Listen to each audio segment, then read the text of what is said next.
A train derailment at Clifton Hill has caused a week-long suspension of a large portion of both the Hurstbridge and Mernda lines, following an incident involving a 6-car extrapolis train. At around 10 p.m. on Sunday the 13th of July, a revenue Flinders Street bound service had just departed Rushall, entering a section of 40 km/h rated curves, where the incident occurred right before the junction at Clifton Hill, with the 5th carriage interset derailing and multiple pieces of infrastructure damaged, along with the front bogie of the 5th T carriage. 55 passengers were aboard the train at the time. No one received any injuries. Passengers the very next day would be transported to replacement buses between Parliament and Reservoir on the Mernda line and Parliament and Eltham on the Hurstbridge line. I stopped by after work to visit Clifton Hill on Monday evening to find that the first 3 carriages were already transferred by 2 P classes to the Victoria Park sidings. Only the 3-car set remains, with the T carriage derailed and awaiting decoupling. The pantograph on the same carriage also suffered damage from the derailment. Crews ready the M carriages for coupling to the P classes by installing coupler adapters onto each end of the train. P16 arrives from the south to detach motorcar 854M.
Meanwhile, trucks arrive with various parts in preparation to assemble a large crane later tonight.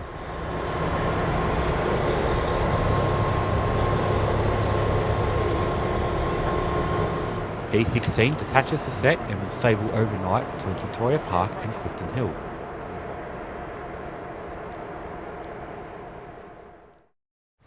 On Tuesday morning, overhead wires were disconnected and removed while the crane was assembled as a shutdown enters day 3. From the south side of Clifton Hill, we get a view of the damaged bogie, alongside a damaged stanchion further down the track being held up by crane.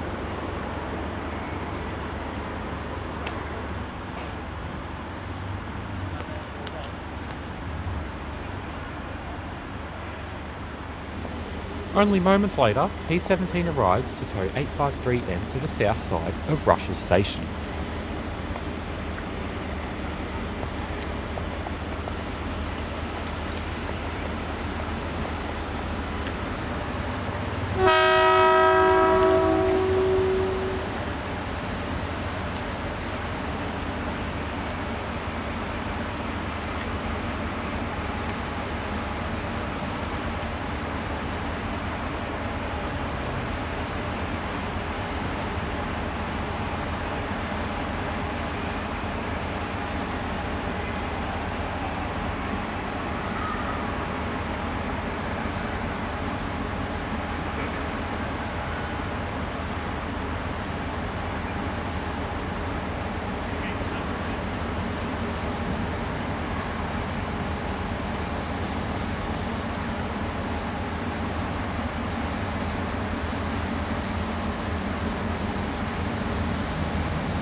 After 2 days of clean-up, only the T carriage remains and will be lifted by crane soon after a media conference.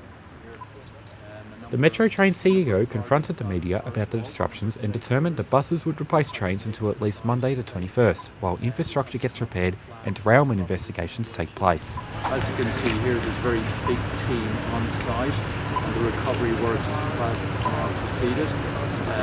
Overnight we removed 4 carriages of the train. You've just seen the 5th carriage has just been removed and we're now left with the last remaining carriage, which is the one that partially derailed. That's going to have to be lifted by crane, which will take place in the coming hours, and that will then allow our infrastructure team, which is led here by Jasper, they will then go on site, assess all of the damage. They've already been on site looking at what damage has been done, but there's quite a significant amount of work to recover and reinstate all the assets back into a safe condition. The 34-tonne carriage has now been lifted off the rails and turned around before being rested seemingly either on or slightly above the road while the crews prepared for the truck's arrival.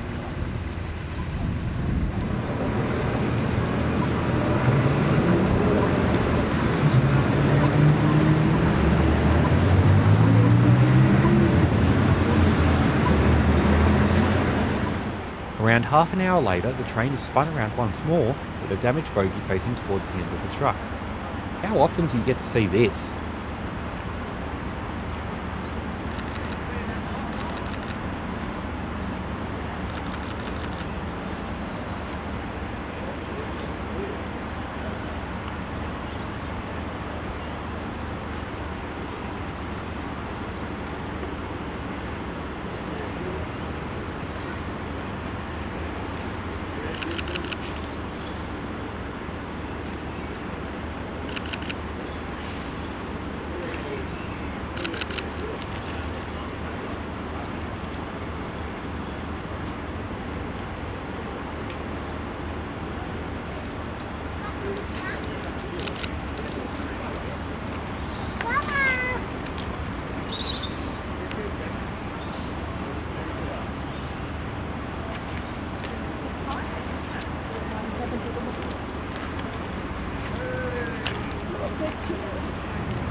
I'll see you there. Okay. Thanks.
The oversized truck is not permitted to leave until later in the night, where it will head for the Westall Maintenance Depot.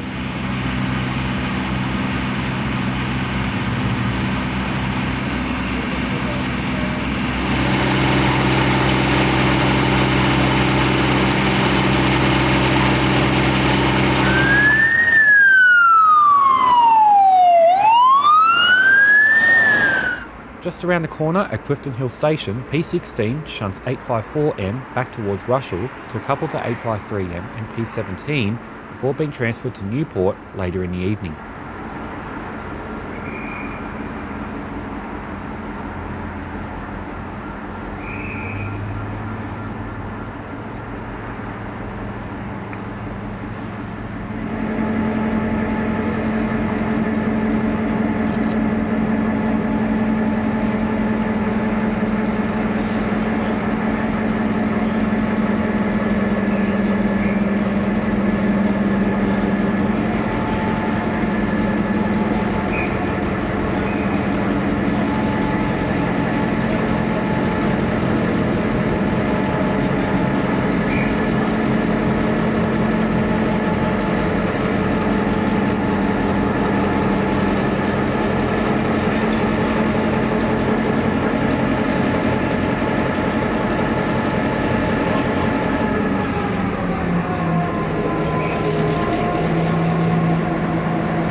As for me, I'll have to finish off the video here, so thank you for watching and I will see you next time.